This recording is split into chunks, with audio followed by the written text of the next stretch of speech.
Hello there everyone!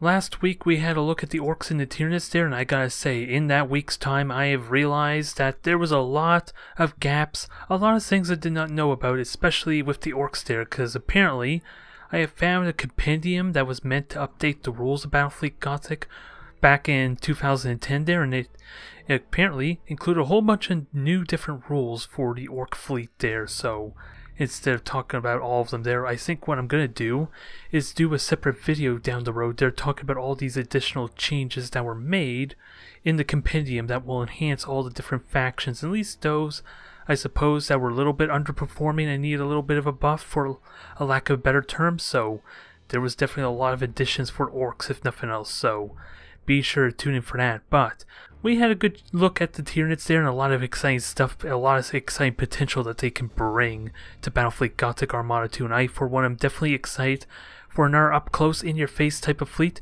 especially with the new dynamics that they include with their insanely overpowered boarding potential.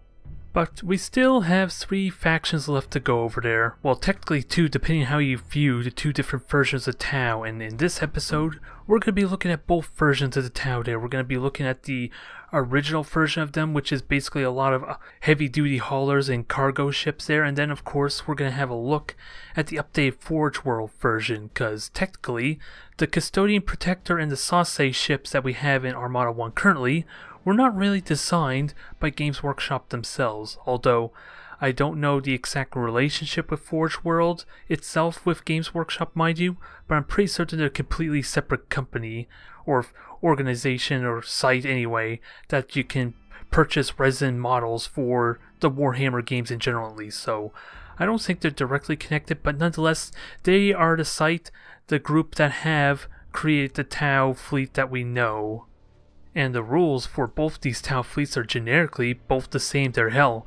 If I go to the fleet point score down at the bottom of this page for a Tau there, it basically includes all the original versions of their ships there. The Explorer, the Merchant class ship, and the Hero class starship. These are the 3 additional cruisers or capital ships we're going to have a look at that are going to be introduced with the Tau merchant fleets there. And like I said already there, the rules are basically the same there, it's just how drastically different these new ships are going to be. I don't know how excited I am personally for them, but we're going to have a look nonetheless. First off, let's just go through the basics of what we already know. We have the ion cannons for the lances, we have the railguns. This stands as the standard macro battery weaponry. And the interesting thing to note about the seeker missiles themselves is they're like the only actual missiles or torpedo weaponry that's true in comparison to the tabletop version. For the missiles, the torpedoes in general did not penetrate through the armor, as I mentioned in an earlier episode, but they do have the means of altering their speed, which is something completely different to the torpedoes of the Imperial Navy and all the other factions there. Just to let you know, all the other torpedoes can only move a maximum, well, they can only move a standard speed of 30 centimeters, which is basically about 6,000 units if you want to compare it to Armada 1.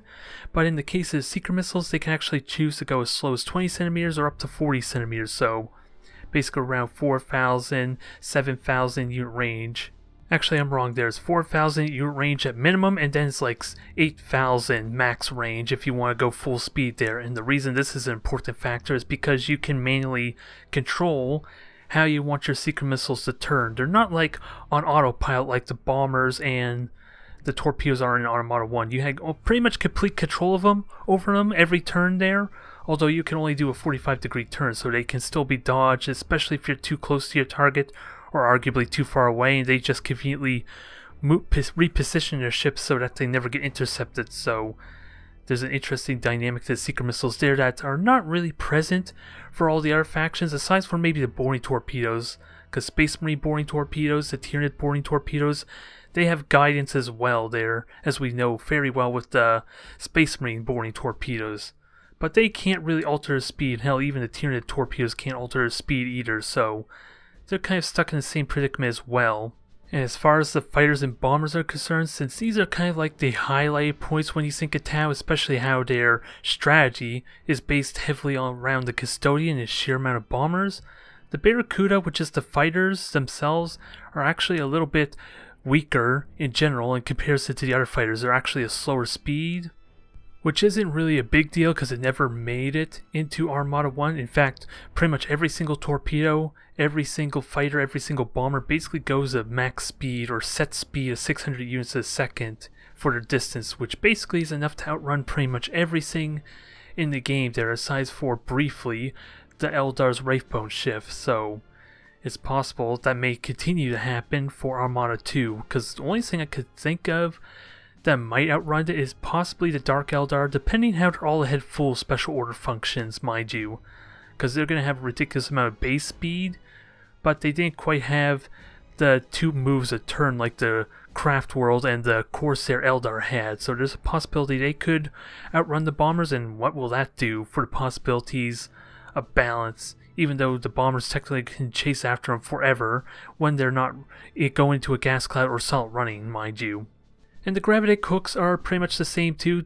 If you haven't played Tau in Battlefleet Armada 1, basically the number of gravitic hooks you have determines the number of frigates that you have with those capital ships, and not all the cruisers of the Tau fleet actually has them there, but they're basically how you get your Wardens, you get your Nikasar Dao ships, which are only 2 frigates that have to be brought in with these cruisers. So it did inflate the points quite heavily for especially the Custodian, because it's a whopping 400 points. 100 that is basically for those 3 frigates it's taken with it, mind you. But otherwise it would be the same points as like a battle barge for all intents and purposes. And the deflector, if you don't know how the deflector works, because you're going to be seeing it's going to look weird on the stat sheet there, because a lot of the Tau cruisers are going to show that they have 5 armor all around.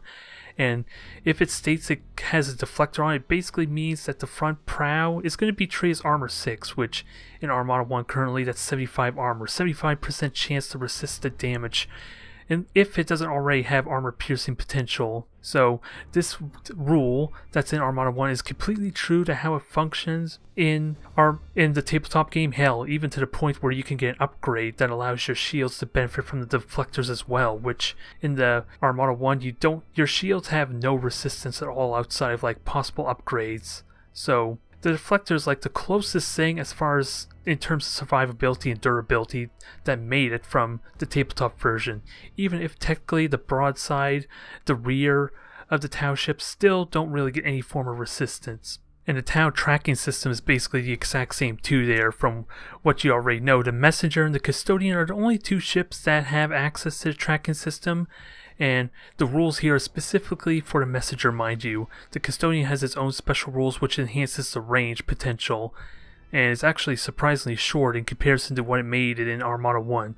10 centimeters is pretty much 2,000 unit range there, so it's slightly smaller than the 3,000 unit range of the current Messenger in game. So, and the Custodian itself, I believe, is what, 20 centimeters range, but it has like 6,000 unit range in game as well. So both these were enhanced for probably the sake of convenience, mind you, because with the width of the Tau cruisers, it actually can make it difficult to manage and control these ships with how close you have to get them with like a Messenger, mind you. And it actually is apparent in some of my Battlefleet Gothic videos how their close proximity to each other actually does mess with their pathing some. So I suppose the idea with it when they translate over to the game that it's supposed to help minimize that some, since Tau already suffer from that a slight bit because of their width. Now, the one thing interesting is going to be prevalent for the new ships we're going to be showing for the Tau merchant fleet is that actually the Tau are really horrible at boarding. We saw the Tyranids gain double their strength basically for boarding as well as an extra dice. Well, in the case of the Tau that are not the Custodian, Protector, and Sauce, their dice rolls, their boarding strength, as it's called here, your base value before you roll, is half as normal. So I don't know what exactly those numbers are, so we'll assume that like the Sauce would be boarding strength 2, and whatever is the light cruiser equivalent for like the Tau merchant fleet would only be 1. And then you dice roll after that to kind of boost it and try and beat your opponents in the boarding. So it makes them incredibly weak, needless to say, and there's a lot of reason for that too, because after all, we are talking about a merchant fleet here. The Tau are a very young race in terms of Warhammer lore. They're technically only 3,000 years old, if I'm remembering my facts correctly. So, and in the war for Armageddon and the Gothic War, Armageddon is basically the storyline that they have for the Battlefleet Gothic Armada rulebook for the tabletop version. So that takes place in a different era, a different place altogether, mind you. So that's when the Tau merchant fleets were included. I don't exactly know when the war for Armageddon took place as far as Battlefleet Gothic, and Tau have had really not a lot of time to make it into space there, so that's kind of the lore justification why their fleets are going to look like merchant ships for like the Explorer and all those other new classes. But the Custodian, Protector, they're supposed to be more modernized, they're supposed to be more current, and their designs are probably what's going to be the main influence for any brand new type of Tau ships we may see in this game. And speaking of those ships, let's have a good look at them. First up, you know it, you hate it. It's the Custodian. This is the first of the Forge World ships there. Of course, we know every single ship that was made by Forge World because they all made it into Armada 1. And even the Messenger is like the only one from the Tau merchant fleet that made it into that Tau, at least the current version of Tau that we know it. Everything else was all Forge World based. And lore-wise, they're all supposed to be dedicated warships, whereas the merchant fleet, they made them more modular, so when they're threatened, they're able to arm them with weaponry relatively simply and quickly, since Tau, of course, are supposed to be the peaceful, spreading the word of the greater good type of race, and then they had to learn the hard lesson of the Orks, the Tyranids, and of course the Imperium. But there is one thing that I noticed that I didn't really think about until I looked at the Eldar, the Custodian here specifically, is that the Emperor, the Desolator, or Despoiler rather, and of course the Stig, all have extra amounts of bombers in comparison to what they have in Armada 1, whereas the Custodian here is exactly the same number of fighters and bomber squadrons as in the tabletop version, whereas the Emperor and the Despoiler, as I mentioned before, they have more. They have 8 bombers, fighter squadrons for whatever reason. The Stig has like 6 available too as well, and for whatever reason they were downsized, toned down a little bit, whereas the Custodian, the Voidstalker included here, and a couple other like alien factions, hell even the Battle Barge, did not lose out on any of its fighter bases. And it's kind of interesting to note this, considering the Custodian is probably one of the more irritant type of ships for, at least for multiplayer, it seems like, because a lot of the Custodian strategies I've seen is that they kite at max range, they use a lot of beacons, and they almost never seem to commit with their railguns because they don't have the armor piercing potential, let alone the raw power that the Manta Bombers can bring. Although in truth, the Manta Bombers are really no different than any other bomber squadron. What makes them unique is the fact there's one Manta versus 2 Barracudas that are escorting it, whereas Imperial Navy, the Chaos fleets, they're basically 50-50, 3 bombers, 3 fighters, so when you add that on top of the fact that it has more bomber squadrons and energy shields to double their health, making it hard to shoot down individual ships, then there's a lot of questions to be asked if it should be toned down, I suppose. I don't want to make this like an argument for balance, but it is an observation I noticed when I was looking at the Custodian here, and the bomber counts are different between them and the Chaos and Imperial Navy for whatever weird reason. Because how powerful would Emperor and Despoiler be if they had 8 bomber waves, for crying out loud? But one important thing to note as we move on to these ships is that in the special rules down below, it makes special notes to remind you that these ships are equipped with deflectors. You're not going to see them on the stat sheet itself. It's going to be in the special rules that accompany these sheets, so keep an eye out for them, because there are a couple of ships that don't actually have deflectors on them. So keep that in mind as we go through this. Now let's have a look at the Protector, shall we? It's probably one of the only ships that can turn 90 degrees in a single move. Never mind the Eldar with their 180 degree turn, that's kind of like a unique special rule. But the Protector and the Sauce, whereas everything else can kind of turn 90 degrees, hell even the Strike Cruiser is like, for the Space Marines, is one of those ships that can turn 90 degrees, which justifies a lot of its high mobility that you see in Armada 1. But this also comes to the point I mentioned earlier with the Custodian. The Protector only has 1 bomber squadron available to it, which would be really awkward since the Manta would never have any escorting fighters, I believe.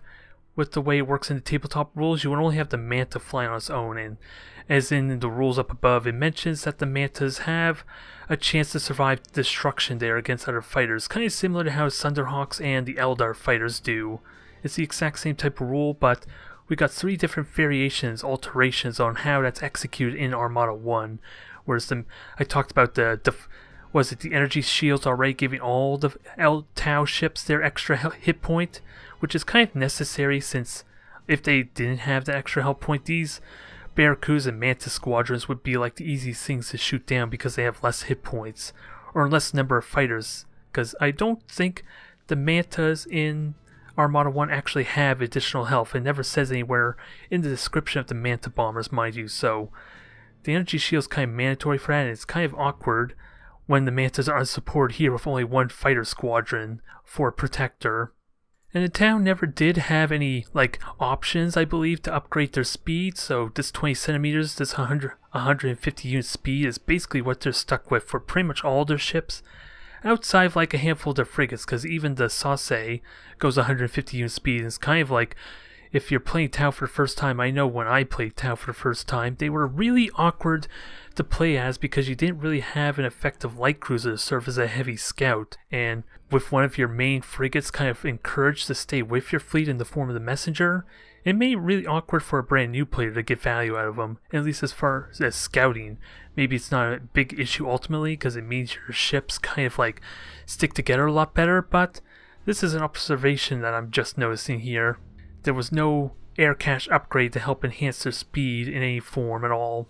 And speaking of the Sauce, which I keep calling the Sauce, in truth, it is the Emissary class envoy ship. It's not really a true combat ship because it was more for like escorting members of the water cache, which are the Tau diplomats, but it's still a very capable warship considering it is out in the outskirts of Tau space. It kind of has to fend for itself, never mind all the advanced technology that's on it, in comparison to the Tau merchant fleet ships. This has like the advanced drive, it has the advanced weaponry and technology, as well as the deflector. And of course, we already know the different variations there. That was just the Daleth, mind you, and it had the gravitic hooks that carried the warrants with it there, if not the Tau, if you chose to get an upgrade to carry them with you into Armada 1. I don't think you really had a choice for a Tau. Off the top of my head, I'm going to have to double check on that as we look through here, if you could feel the Tau. I know there was a different kind of frigate that relied on gravitic hooks, but the Warrens, I believe, were just a more superior type of frigate, I believe. Now, before I talk about the merchant fleet themselves, let's have a look at the auxiliary ships there, because we already have a good idea what to expect on there, but there are some special rules, especially with the Demiurge, that might be exciting, depending if Tindalos is willing to execute one of these rules. Considering the mercenaries and all that, there is something to be excited about, because for one, the most important thing to note is that it's possible for pretty much any faction in the game to deploy a Demiurge Bastion, which is the standard cruiser class version of the Demiurge fleet. It is actually possible to field them there, and while they have a lot of the negative traits there as we see in Armada 1, basically they will be forced to insubordinate after a certain amount of damage. In the case of the Demiurge, in the case of the tabletop version, it's basically when they're crippled, which means they reach half their health, but there are special rules that kind of alleviate that a little bit, which is called determination.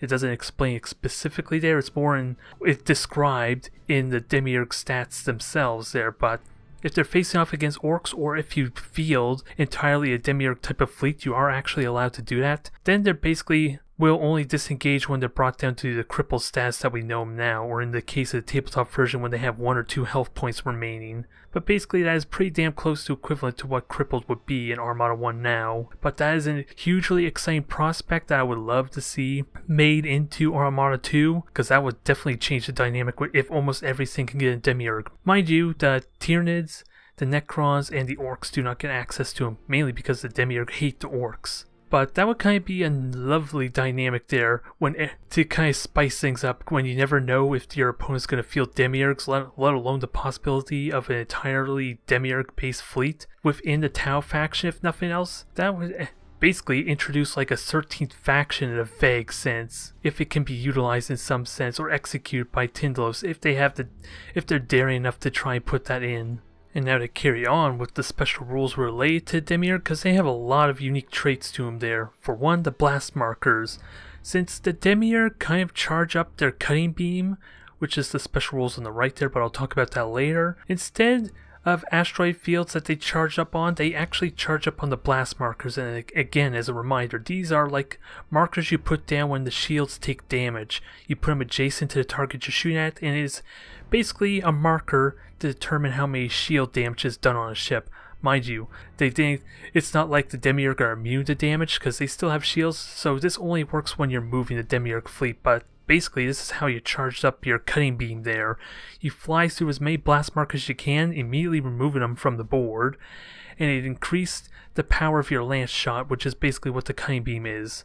And then you can unleash that, as we already know in Armada 1, into a big massive shot which can basically each blast marker you grab increases the strength of the beam there up to a strength of 8, which basically is 8 dice you can choose to roll, I believe. That ignores armor, so it's a 50-50 chance of hitting, rather. Well, not ignore armor, but penetrating through the armor. So when you consider that fact, the Demiurge cutting beam is still vicious type of ship even in the tabletop version, and arguably even more convenient to charge up, depending on how the battle goes and the good placement of your Demiurge ship. The big downside, of course, is the fact that it's so easy to force these things to disengage, since they are going to make every attempt as far as the rules to disengage whenever possible. Once they take half damage, it's a lot more easy to cheese and game the mechanics a little bit in Armada 1, because what players do with the Demiurge is that they use their micro warp jump, which forces their warp jump on cooldown as well.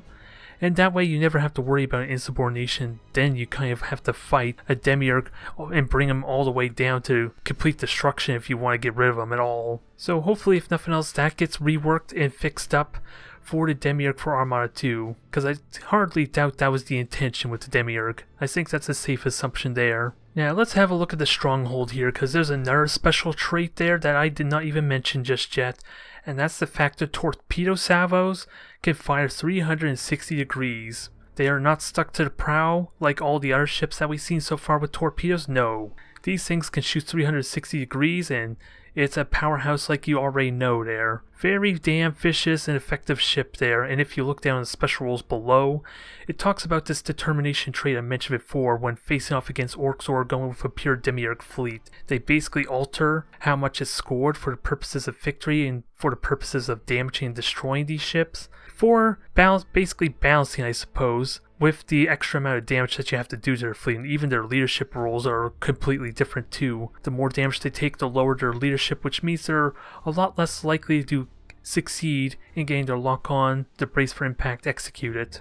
And the Bastion is also completely different in the sense that there's another rule there for the torpedoes are actually tied into the launch bays. Sure, the torpedoes are still 360 degrees all around, but you don't have the convenience of launching your bombers as well as the torpedoes at the same time. For all intents and purposes, they share the same cooldown. So I wonder if the Bastion is going to get that treatment, or hell, if Tyndall's even decides to give him back the 360 degree torpedo arc. A little ridiculous, mind you, but something dynamic to say the least. And in the compendium there, they also included a brand new type of Demiurge vessel there called the Citadel Commerce Vessel. For all intents and purposes though, it looks exactly like a Bastion, but it has less hit points there. It's a little bit cheaper, so it's meant as a more affordable type of Bastion, I suppose. And it doesn't have any of the fighter bays, so it's stuck with the 360 degree torpedoes, but no bombers or fighters to kind of utilize like the other Demiurge ships have. So this is a lot more lighter ship, even though what it is about 100 points cheaper in fact. So this would be a much more affordable type of Demiurge, and I would imagine this would also be essential, or at least play an important part to a pure Demiurge type of fleet, if it makes it there. Never mind the fact that Tyndall's could include like Demiurge type of frigates or escort ships too. There's all sorts of different things that Tyndall's could do with Tau because of the fact that they are open to incorporating their faction with other races and try to absorb them into the greater good, as it were. So there's a lot of crazy things that Tyndall's can do, especially, well, I don't know all my lore about all the different factions that have mingled with the Tau. Tyndall's would have a better idea than that, so I'm the last person to talk to for drastically different type of Tau fleet. But we do have the Nikasar, which don't have quite their own cruiser, which is going to be rectified in a moment. And now, while it technically isn't really a cruiser, it's actually like a defense platform that you can deploy that is basically just a massive amount of gravitic hooks for a bunch of Dao ships, or Nikasar Dao. So the Caravan is probably not the best example with that said, but it is technically a cruiser when you consider all its hit points are basically added onto the Caravan, since the special rule for the Caravan is that the Dao are basically pushing the Caravan around, giving it their health points, and you don't whittle down the frigates at the same time because they're all technically a single unit. You sadly can't deploy the Dao there. The Nikasar rig is basically the deployed version of the Caravan, but you're kind of forced rather to use one or the other. You can't just have your Dao merge, Voltron it up as it were, with the Caravan sadly, and make a rig whenever it's convenient. No, you have to choose one or the other to last, so maybe a cruiser of this kind of inspiration would be warranted and welcome for Armada 2. For I would love to see the Nikasar be a fleet that's actually seen in the game as well. Even though they do have a frigate as an escort ship there, but they are never really used, let's be fair. They are an upgrade option which makes it more unlikely to see use, since you have a lot of other better choices, especially Armada 2 when you only have access to 2 upgrades, so how the hell is that going to function for the purposes of the gravitic hook, I gotta wonder. But now let's have a look at the Kroot Warsphere, the space ball of destruction as it were. And it's actually, we had a look at this Ork Rocks there last episode with the Ork and Tyranid discussion, but the Kroot Warsphere is about what, 50 points more expensive and has slightly more hit points, and with the weapon batteries I suppose it's a little more potent as well, so it's hard to really, well they're basically the exact same, even the movement rules are pretty much the same there, hell even the movement speed's the exact same, and so there's nothing really exciting to talk about since I already gone over it before. So it's stuck in a certain direction there, you have to use your all ahead boosters, special order if you want to change direction there, and there's always the chance that it doesn't go to its new heading because you need to move a maximum of 10 centimeters to actually change the direction, which really isn't an issue as unless you get it crippled or damaged, then its kind of speed is reduced I believe. No, I'm completely wrong there. Apparently it even says in the rules here, if it's crippled, which is again half health, or moves through blast markers, which I never did mention also, reduces your speed by 5 centimeters every time you go through it, or at least once per turn. You don't constantly get slowed down from running through multiple blast markers, but apparently it completely ignores that, so I don't know how the hell a Kroot Warsphere is even supposed to go below 10 centimeters when it's forced to go 10 centimeters in general, mind you, so that's one thing I'm a little bit uncertain of, but it's the exact same rules nonetheless as the Ork Rocks, so the Orks and the Kroot are going to be fighting for which has the better space ball as it were. Now, let's have a look at the Tau merchant fleet finally, shall we? Since we've gone over all the alien factions that are assisting the Tau, we've gone through the Protector, the Custodian, Sauce, Emissary, damn it, I don't know why I keep doing that, but we have a handful of ships here, and to be perfectly honest, I don't know how excited I am personally for these merchant ships, because I feel like the Custodian and Protectors, considering they're designed to be pure warships, are probably more superior in every way, aside from maybe the point cost, of course. And this Explorer class battleship is kind of a demonstration of what I mean there, because a lot of these merchant ships here are only going to be going like 118 units a second there, the same speed as an Emperor and an Ork Death Dealer, so these things are not going to be going very fast there. And I'm going to have to point out as well is these things do not have deflectors on them. This Explorer is really slow, really cumbersome, and really damn fragile, especially with the fact that it has like 25 armor on the rear as well, so these things are not really meant for fighting on the front lines, but my god, does it have a lot of bombers. If you thought the Custodian was bad, this thing has potential to be even worse. And because it lacks deflectors, it also has really horrible shields too, because lore-wise, this was the ship that allowed the Tau to explore the galaxy once they became spacefaring, so this is a pretty old model, and it had a lot of updates there, so it looks the part if nothing else. There also apparently was like an experimental version that traded a couple of the amount of bombers you had access to for a lot of seeker missiles if you want to go that route, but considering what we already know in Armada 1 that the bombers are probably the more dangerous type of weapon because they ignore armor where the seeker missiles do not, especially even in the tabletop version. That may not have been a big issue, but in Armada 1 I think the bombers are just straight up superior just because of that armor piercing potential.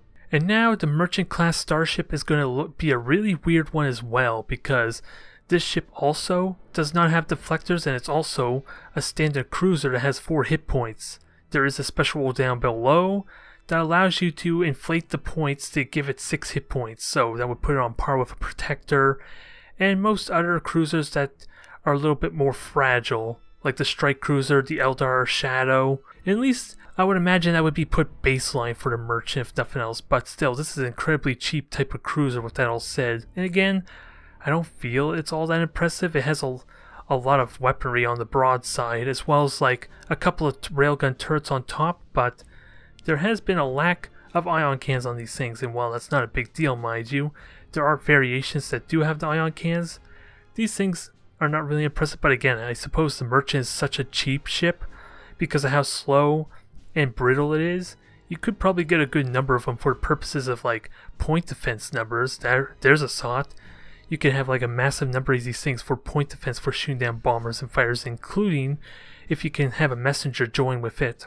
But the one thing that does have promise, it still looks like the rest of the other ships, is the first real attempt of an actual cruiser to fight the Imperial Navy. This is the Hero class starship, and this ship does have a deflector on it. It even negates the weak 4+ rear armor that the Explorer has. So this thing is actually incredibly durable too. It has 8 hit points, so it's at least got something that the Protector does not. So this thing is pretty durable. It has a notable amount of firepower in comparison to. It is more expensive than the Merchant, mind you, so at the very least this thing can stand toe-to-toe against the Protector there. It even has the same speed there. It's actually been upgraded in comparison to the Explorer and Merchant class ships, so this is the real ship that might see combat for the Merchant fleet. So Tintalos got their work cut out for them if they want to make those ships competitive and actually true to Tau nature. And it also begs the question, are these going to be their own separate faction, the Tau Merchant fleet, or are they just going to be incorporated with the Tau fleet we currently have? That would be an interesting question, because after all, it would make sense after all, but then that just means these ships would probably never see play in any sense, because probably the Protector, Custodian, especially with the lack of deflectors, are probably just going to be more popular. Hell, even the frigates are by design are a little bit more obsolete too, because like the Custodian, the Orca, which are the two kind of like main frigates that the Tau Merchant fleet utilizes, are probably just a little bit slower, a little bit weaker in comparison. Sure, they have incredible similarities, but the Custodian and Warden have like more speed on Defender and Orca here, so they are superior. It's just the point cost, the fact that they're cheaper, that you might consider these things, at least to a vague extent. But if they're comparable speed to the cruisers, you might hang on to them or utilize them just to keep formation a little bit better. There's always value in that, I suppose, if nothing else. And Orca itself, like I already said, is the exact same. It's just swapped out the ion cannons for being the prow weapon, whereas the railguns are kind of the turrets there, so a little bit different variety and slightly cheaper as well.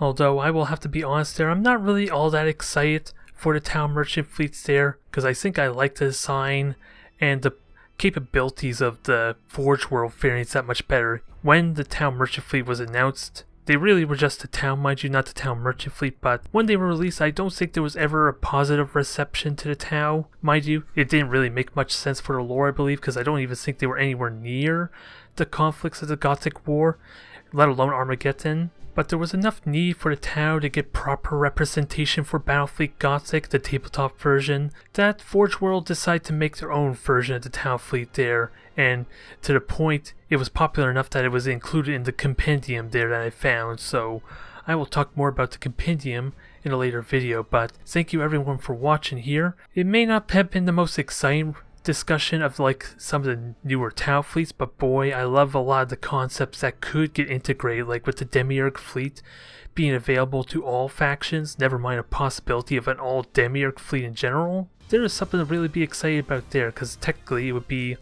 unofficially a 13th faction for Armada 2, at least with how they announced it. But that just ultimately means there's one faction left to talk about there, at least of the 12 that are announced. So we are going to be talking about the Necrons next episode, so everyone, bring your salt.